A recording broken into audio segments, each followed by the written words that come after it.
Okay, before proceeding to the phytohormones. So here we will start with this.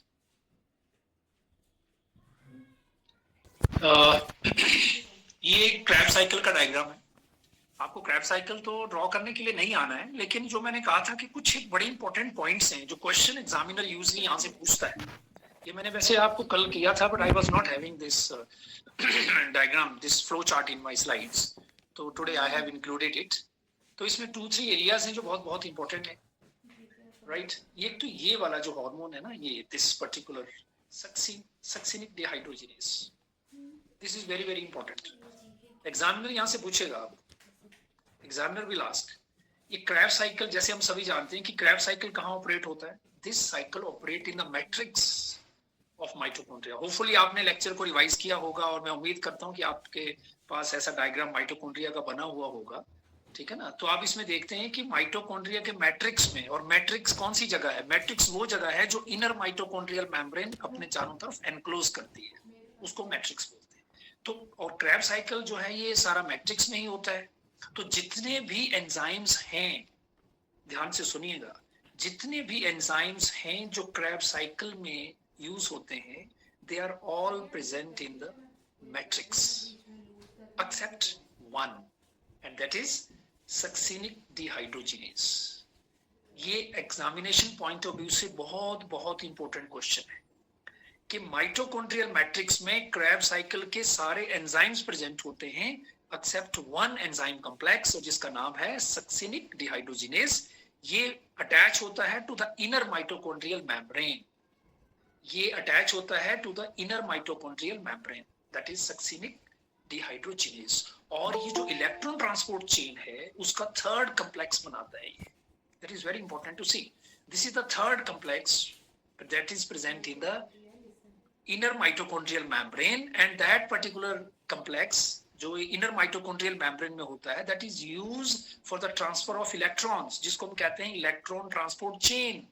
So succinic dehydrogenase अपने आप में एक third enzyme complex बनाता है for the electron transport system. बस इसमें इतना ही आएगा. बाकी तो आपको जानते ही हैं कि जैसे this is the area, this is the point where NADH2 molecule is formed. This is the area जहाँ alpha ketoglutaric acid is converted. यहाँ पर NADH2 और ये alpha ketoglutaric acid into succinyl coenzyme A में कन्वर्ट होता है. यहाँ पर भी ये अल्टीमेटली क्या करता है, NADH2 का फॉर्मेशन होता है. And this point from malic acid is converted into oxaloacetic acid, वहाँ पर NADH2 का फॉर्मेशन होता है. और ये एक ऐसा पॉइंट है जहाँ succinic acid is converted into fumaric acid, यहाँ पर FADH2 बनता है. तो at 3 points NADH2 are formed.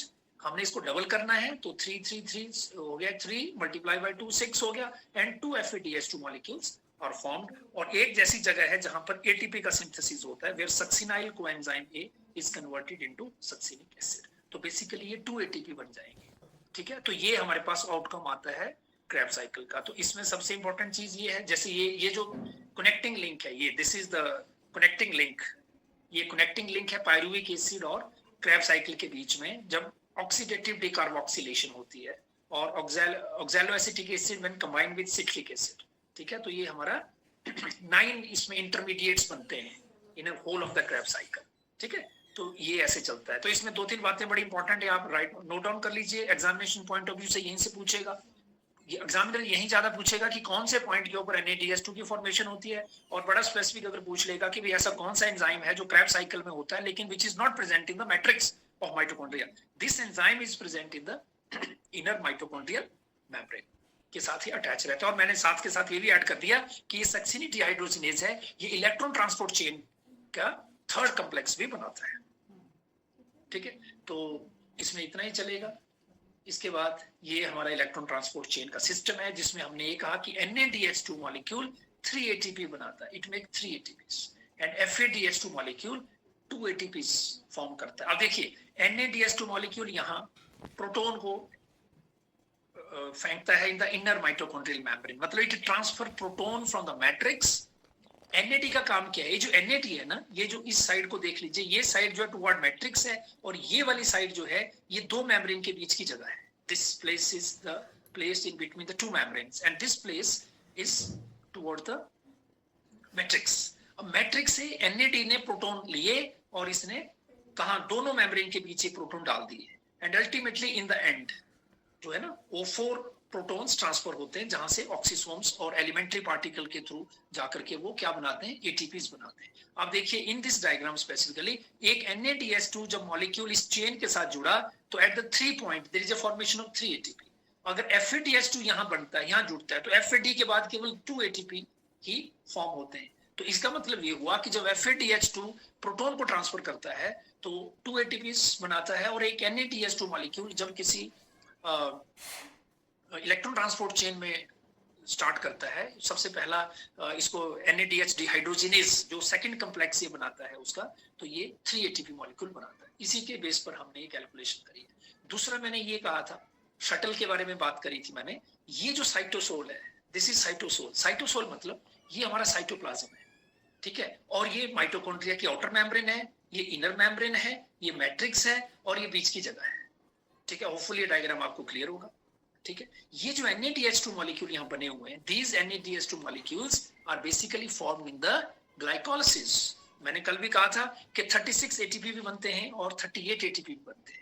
तो अल्टीमेटली क्या डिपेंड होता है, ये डिपेंड करता है कि सेल की क्या कंडीशन है, what are the prevailing conditions, और कौन से सेल में ये सिस्टम ऑपरेट हो रहा है। अब ये जो NADH2 मॉलिक्यूल है कहाँ बने हैं, ये ग्लाइकोलिसिस में बने, ठीक है। ग्लाइकोलिसिस का मैंने आपको कल बैलेंस शीट बताई थी कि उसमें अल्टीमेटली 4 ATP बनते हैं, लेकिन 2 कंज्यूम हो जाते हैं, तो नेट गेन हमारे पास कितना रहता है, 2 ATP का रहता है। साथ के साथ वहां रिड्यूस्ड फॉर्म ऑफ एनर्जी भी बनती है in the form of 2 NADH2 molecule. ये जो 2 NADH2 मॉलिक्यूल है, इसने भी तो अब कहाँ जाना है, इसने भी इलेक्ट्रॉन ट्रांसपोर्ट सिस्टम में यूज होना है, वहां से एनर्जी निकलनी है, लेकिन ये तो साइटोप्लाज्म में पड़ा हुआ है, ये तो साइटोप्लाज्म में पड़ा हुआ है। अब साइटोप्लाज्म में पड़ा है तो इसके लिए तो इसको माइटोकॉन्ड्रिया के अंदर जाना पड़ेगा, तभी इसका ब्रेकडाउन होगा, क्योंकि इसने भी इलेक्ट्रॉन ट्रांसपोर्ट चेन में जाना है। अब ये जो मेम्ब्रेन है, बेसिकली ये जो माइटोकॉन्ड्रिया की आउटर मेम्ब्रेन है और माइटोकॉन्ड्रिया की इनर मेम्ब्रेन है जिसमें फोल्ड्स होते हैं, these membranes are not permeable to NADH2।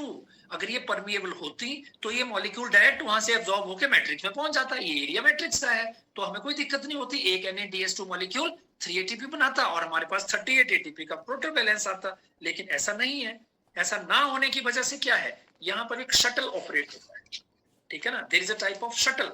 मतलब कहने का मतलब ये है कि जो NADH2 मॉलिक्यूल है, ये किसी मॉलिक्यूल के साथ कंबाइन करके अपने प्रोटॉन को अंदर ट्रांसफर करता है, ठीक है। और ये वाला जो शटल मैं यहाँ आपको दिखा रहा हूँ, this is malate aspartate shuttle. ये मेलेट एस्पिरेट शटल है, देखिए यहाँ पर एस्पिरेट बन रहा है, फिर मेलेट अंदर जा रहा है, फिर एस्पिरेट बन रहा है, मेलेट अंदर जा रहा है, फिर ऑक्सैलोएसीटेट बन रहा है। ये जो ऑक्सैलोएसीटेट और मेलेट बन रहा है, ये NADH2 का जो प्रोटॉन को लेके जा रहा है, और इसका मेलेट अंदर चला गया प्रोटॉन को लेके। देखिए NADH2 के 2 प्रोटॉन इसने लिए अपने साथ और अंदर चला गया। इसने अंदर जाकर के मैट्रिक्स में जो NAD वहां है उसको पकड़ा देता है ये, ठीक है ना। जैसे मान लीजिए कि NADH2 मॉलिक्यूल तो अंदर नहीं एंटर करेगा, है ना, जहां मान लीजिए हम अंदर नहीं जा सकते, लेकिन हमने कोई मैसेंजर इस्तेमाल कर लिया कि भैया आप इसको 2 मॉलिक्यूल 2 प्रोटॉन ले जाओ, तो मेलेट अगर प्रोटॉन लेके जाता है तो मेलेट वहां NAD को हैंड ओवर करेगा। समझ रहे इस बात को, malate will hand over protons to the NAD। जब NAD को करेगा तो NADH2 बन जाएगा। जब NADH2 मैट्रिक्स में बनेगा तो डेफिनेटली अब ये इलेक्ट्रॉन ट्रांसपोर्ट चेन में चलेगा, तो इलेक्ट्रॉन ट्रांसपोर्ट चेन में तो 1 से 3 ATP बनते हैं। इस शटल को अगर जहां भी जो भी सेल इसको ऑपरेट करेगा, वो वाला सेल क्या करता है, वो वाले सेल में 38 ATP मॉलिक्यूल प्रोड्यूस होते हैं ATP के, राइट। तो इसमें एग्जामिनर आपसे क्वेश्चन पूछ सकता है कि कौन से शटल सिस्टम में 3 ATP मॉलिक्यूल्स 1 NADH2 मॉलिक्यूल बनाता है, अगर वो अपने प्रोटॉन को ट्रांसफर करने के लिए इस्तेमाल करता है, तो वो मेलेट एस्पिरेट शटल इसका नाम है, ठीक है। अगर हम दूसरे की बात करें, ये भी साइटोसोल है। साइटोसोल में अब क्या है कि NADH2 मॉलिक्यूल ने अपना जो प्रोटॉन है वो मेलेट को नहीं दिया, इसने दे दिया ग्लाइसरॉल फॉस्फेट, इसको हम कहते हैं ग्लाइसरॉल फॉस्फेट शटल, ठीक है। ये ग्लाइसरॉल फॉस्फेट को देता है और ये ग्लाइसरॉल फॉस्फेट एंट्री लेता है टू द माइटोकॉन्ड्रिया, और यहां पर ये FAD को पकड़ाता है। इसका सोर्स अलग है। जब FAD को पकड़ा देगा, it will hand over the proton to the FAD, तो FADH2 बनेगा इनसाइड द मैट्रिक्स, और अल्टीमेटली व्हाट विल हैपन, ये जहां पर फिर ये FAD बनेगा तो 2 ATP मॉलिक्यूल्स यहाँ पर बनेंगे फ्रॉम 1 FAD, तो 2 होंगे तो 4 ATP बन जाएंगे, एंड अल्टीमेटली अगर हम पूरा बैलेंस शीट देखें तो it will give rise to 36 ATP। So this is where the difference lies इसी वजह से ये डिफरेंस लाइज होता है कि सम टाइम वी से कि there is a formation of 38 ATP and there is a formation of 36 ATP. ठीक है, तो एनर्जी गेन का ये मैंने आपके लिए एक बनाया है बैलेंस शीट। ये ग्लाइकोलाइसिस है, ग्लाइकोलाइसिस में 2 एटीपी बनते, 2 एटीपी एंड 2 NADH2। ये वही 2 NADH2 मॉलिक्यूल हैं जो मैंने अभी बात करी, जो शटल की वजह से माइटोकॉन्ड्रिया के मैट्रिक्स में अंदर जाते हैं। ये यही 2 NADH2 मॉलिक्यूल है, दे एंटर इनसाइड। ओके, तो अल्टीमेटली यहाँ पर हमारे पास 6 एटीपी बन रहे हैं and total there is a formation of 8 ATP molecule in the glycolysis. अगर हम बात करें इंटरमीडिएट स्टेप्स की, तो इंटरमीडिएट स्टेप्स जो है वो 2 NADH2 है, इलेक्ट्रॉन ट्रांसपोर्ट चेन में 6 बनाता है, क्योंकि इंटरमीडिएट स्टेप है that is a conversion of pyruvic acid into acetyl coenzyme A. तो ये तो माइटोकॉन्ड्रिया के मैट्रिक्स में ही होता है। ठीक है, पायरुविक एसिड तो एंट्री ले लेता है, pyruvic acid enter inside the mitochondria. अभी आया क्रैब साइकिल, क्रैब साइकिल में मैंने ऑलरेडी कहा आपको कि देयर आर 3 पॉइंट्स पे NADH2 मॉलिक्यूल बनते हैं, तो अल्टीमेटली तो 6 हो गए टोटल। तो ETS के थ्रू, इलेक्ट्रॉन ट्रांसपोर्ट सिस्टम के थ्रू 18 एटीपी बनते हैं, 2FAD 4 एटीपी बनाता है, प्लस 2 एटीपी तो बने ही थे उसमें, तो 24 एटीपी हो गया and total there is a 38 ATP production. ठीक है, टोटल कितने हैं? 38 एटीपी का प्रोडक्शन हो गया यहाँ पर। और 1 एटीपी मॉलिक्यूल्स में अगर हम कैलोरीज की बात करें, 1 ATP molecule contain 7.3 kilo calories.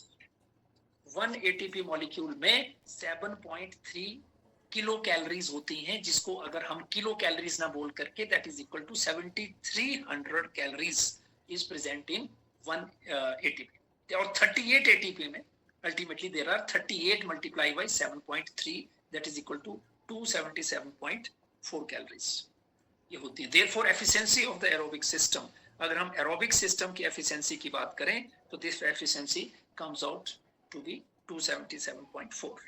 ठीक है, ऑलमोस्ट 40% के आसपास की एफिशिएंसी हमारे पास बन के आती है अगर हम पूरी इसकी बात करें तो। बाकी जो रेस्ट ऑफ द एनर्जी है वो हीट की फॉर्म में डिसेमिनेट हो जाती है। हमारा जो सिस्टम है कोई भी, ये इतना ही एफिशिएंट रहता है।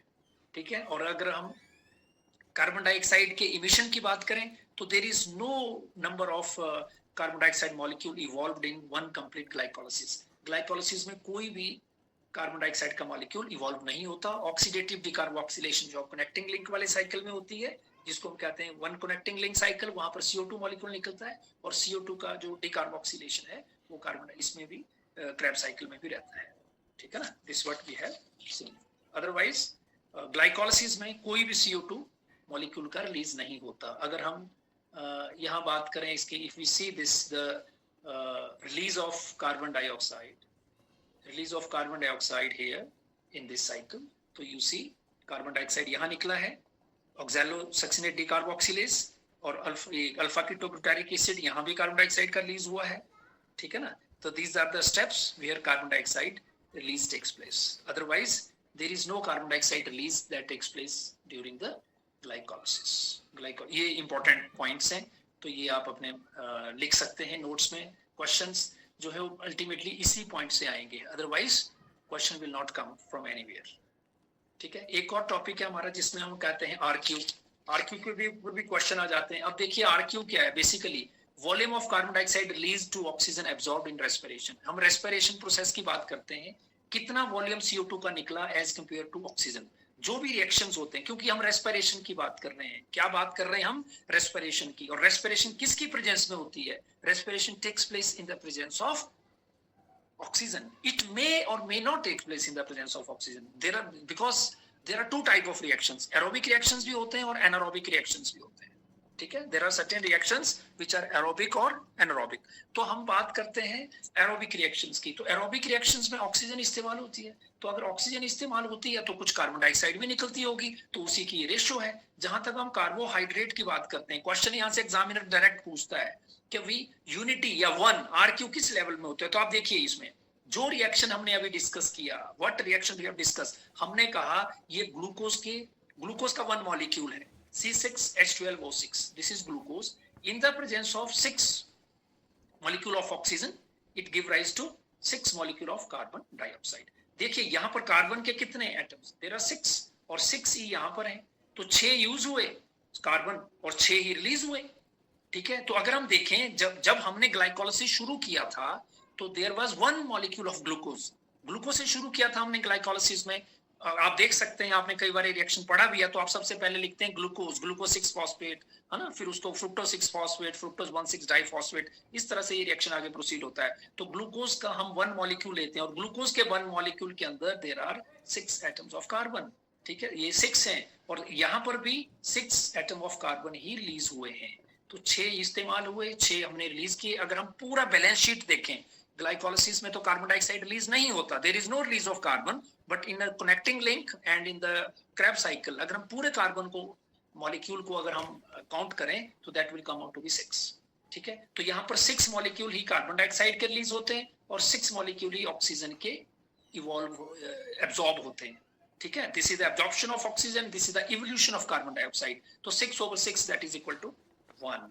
तो एग्जामिनर ये पूछता है कि भाई किसी ऐसा कौन सा, इसलिए कार्बोहाइड्रेट जो है ना, ये one of the favourite we can say it's the substrate for respiration. Normal time में हमारी जो बॉडी है, इस बात को भी सुन लीजिए, नॉर्मल टाइम में हमारी बॉडी ग्लूकोज को इस्तेमाल करती है for the formation of energy, for the liberation of energy, for the formation of ATP in the body. It is the favourite substrate. Normal time में जब हम खाना अपना नॉर्मल खाते हैं, नॉर्मल रूटीन है हमारा बेसिक मेटाबॉलिक रेट जो है बीएमआर जिसको हम कहते हैं, दैट इज क्वाइट नॉर्मल। तो इन दैट पर्टिकुलर केस अगर हम ब्रेकफास्ट, लंच और डिनर नॉर्मल ले रहे हैं तो हमारी बॉडी कार्बोहाइड्रेट से एनर्जी बनाती है। और अगर हम एक्सेस ऑफ कार्बोहाइड्रेट खाते हैं, जैसे मान लीजिए कोई आदमी सिटिंग जॉब कर रहा है और वो बैठा हुआ है, खा रहा है, कोई कंप्यूटर पे बैठता है, आदमी का जो अपना इधर उधर का मूवमेंट बहुत कम रहता है, मॉर्निंग इवनिंग एक्सरसाइज नहीं होती और खाने पे कोई कंट्रोल नहीं होता, तो ऐसा आदमी ज्यादा कार्बोहाइड्रेट इनटेक कर लेता है और ज्यादा कार्बोहाइड्रेट जो होगा वो यूज तो नहीं होगा, बिकॉज हमारा बर्न कम है and intake is more. We are burning less but more intake we are taking of carbohydrates. तो एक्सेस ऑफ कार्बोहाइड्रेट जो है they will convert into fats. तो अल्टीमेटली ऐसे इंडिविजुअल का वेट जो है वो बढ़ जाता है।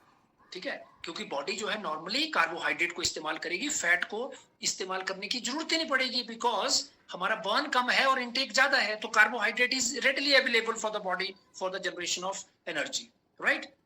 देखिए, there are 3 type of food which give us energy. 3 तरह के फूड हैं जो हमें एनर्जी देते हैं।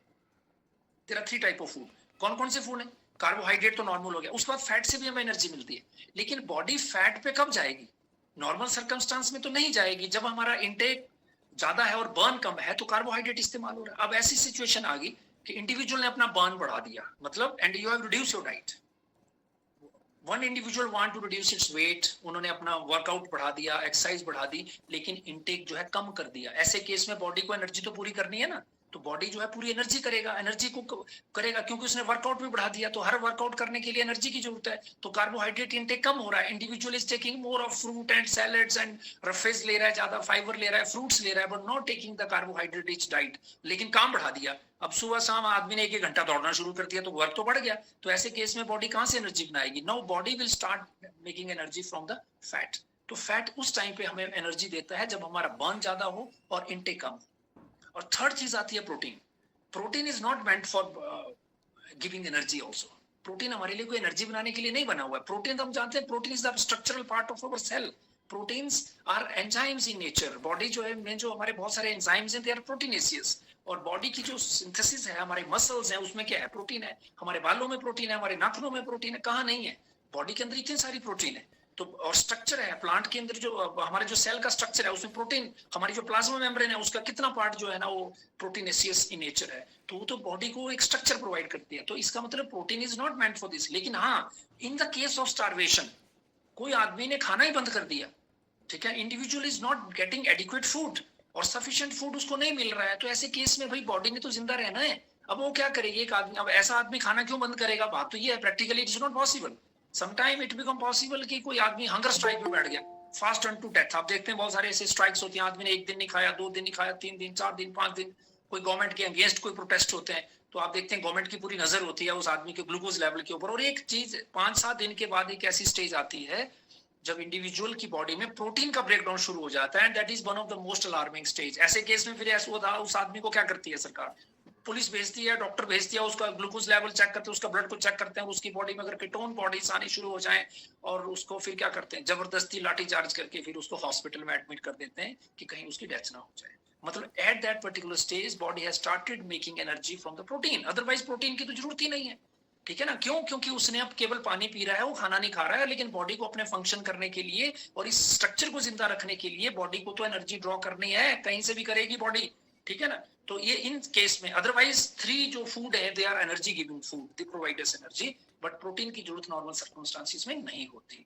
अगर हम ये देखें, जो लिपिड्स हैं, जो फैट्स हैं, फैट्स की अगर हम बात करें, ये जो हमारा फैट है ट्राइपैल्मिटीन फैट में कार्बन डाइऑक्साइड ज्यादा रिलीज होती, कम रिलीज होती है और ऑक्सीजन का एब्जॉर्प्शन ज्यादा होता है, ठीक है। तो इसका जो पॉइंट आता है RQ at it is less than 1, it is 0.7, ठीक है। प्रोटीन के केस में भी अगर ब्रेकडाउन होता है तो हमारा जो आरक्यू है वो बेसिकली इट इज 0.8 to 0.9, ये 1 से कम ही होता है। It is only the organic acids में, जैसे मैलिक एसिड है उसमें इट इज मोर देन 1, और जो हमारे सुकुलेंट्स होते हैं, जो कैम प्लांट्स होते हैं, क्रेसुलेशन एसिड मेटाबॉलिज्म जहां होता है वहां का आरक्यू 0 होता है, बिकॉज ये सुकुलेंट्स जो होते हैं ये basically they do not release any carbon dioxide, ये कोई कार्बन डाइऑक्साइड रिलीज नहीं करते हैं, ऑक्सीजन का इस्तेमाल होता है, तो 0/3, ठीक है। 3 molecule of oxygen are used and there is a volume of evolution of carbon dioxide is nil, there is no evolution of carbon dioxide, तो 0 divided by 3 is equal to 0। और जहां पर एनारोबिक रिएक्शंस हैं, anaerobic reaction में एक glucose है, it break down into maybe lactic acid, और it break down into ethanol, और किसी भी चीज में वो कन्वर्ट कर जाता है, ठीक है। तो यहाँ पर क्या है, कार्बन डाइऑक्साइड का इवोल्यूशन तो होता है, लेकिन there is no evolution of, there is no absorption of oxygen here, तो 2 divided by 0 and that comes out to be infinity। तो और ये सारा के सारा जो हम आरक्यू मेजर करते हैं विद द हेल्प ऑफ गेनॉन्स रेस्पायरोमीटर का इस्तेमाल करके। तो देखिए 2-3 चीजें इसमें डायरेक्ट क्वेश्चन आएगा आपको, अगर क्वेश्चन एग्जामिनर पूछ सकता है कि कौन सा ऐसा अपरेटस है जिसको हम इस्तेमाल करते हैं, दैट इज गेनॉन्स रेस्पायरोमीटर। दूसरा पूछ सकता है कि यूनिटी कहाँ है जहां बराबर नंबर ऑफ इवोल्यूशन है कार्बन डाइऑक्साइड का और एब्जॉर्प्शन है ऑक्सीजन का, that is only in the case of carbon dioxide, that only in the case of carbohydrates, okay. और as per the lipids or protein are concerned, it is less than 1. It is 0.7 in the case of fat and 0.8 to 9 in the case of protein. And it is only in the organic acid when it is more than unity. It is more than 1. ठीक है, more than 1 होता है जहां पर more of carbon dioxide is released and less of oxygen is released. And as far as the succulents or xerophytes are concerned, तो it is 0. और anaerobic respiration में it is infinity. तो ये दो चीजें आपने ध्यान में रखनी है, 3-4 चीजों का बता दे, इसके बाहर कोई क्वेश्चन आने वाला नहीं है। तो आरक्यू का भी एक बड़ा इंपॉर्टेंट क्वेश्चन बनता है, पूरा डायरेक्ट शुद्ध मार्क्स मिलते हैं अगर आपने सही किया, इसको आपने लर्न कर लेना है, छोटा सा इसका नोट बना लेना है अपने लिए एंड गो थ्रू इट। तो मुझे लगता है कि now we will proceed in the next topic, that is the phytohormones and plant growth की हम बात करेंगे। देखिए प्लांट ग्रोथ बेसिकली क्या है, growth is shown by living organisms and non living also. ऐसा नहीं है, growth is not a defining feature of the living organism only. हम ये नहीं कह सकते कि ग्रोथ केवल और केवल लिविंग ऑर्गेनिज्म में दिखाते हैं, ग्रोथ नॉन लिविंग्स में भी होती है, ठीक है।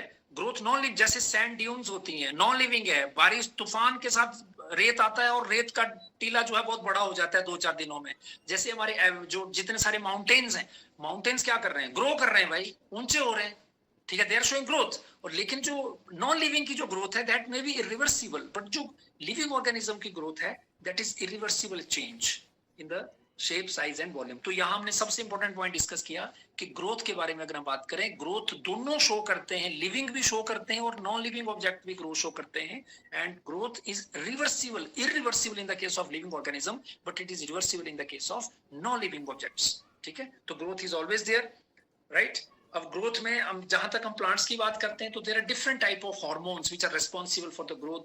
जैसे हम ऑक्सिन्स की बात करें, साइटोकाइनिन्स की बात करें, जिब्रेलिन्स, एबी, इसमें से बड़े इंपॉर्टेंट क्वेश्चन बनते हैं, राइट। तो जैसे ये फाइटोहार्मोन्स की अगर हम बात करते हैं तो there are certain growth regulators, जिसको हम ग्रोथ रेगुलेटर्स कहते हैं। Growth regulators are phytohormones plus synthetic substances.